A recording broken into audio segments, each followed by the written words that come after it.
যদি কেউ অপরাধ করে থাকে সেটার জন্য কোনো ছাড় হবে না, বিন্দু মাত্র ছাড় নাই।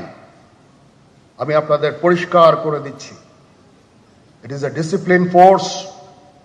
ডিসিপ্লিন ফোর্সকে ডিসিপ্লিন থাকতে দেন।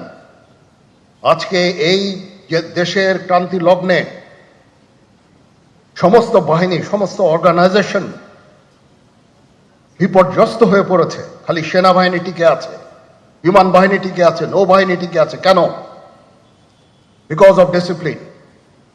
তারপরেও আমি আমার অফিসারকে আদেশ দিয়েছি, যদি সামান্যতম কোনো সন্দেহের অবকাশ থাকে, কোনো কার বিরুদ্ধে যেই অ্যাকশন নেওয়া হয়েছে অপরাধী কিনা, যদি সামান্য কোনো সন্দেহের অবকাশ থাকে সেটা তাদের ফেভারে যাবে। এটা হচ্ছে আমার ঢালাও নির্দেশ। সেই হিসাবে বিভিন্ন প্রস্তাব আমার কাছে এসেছে।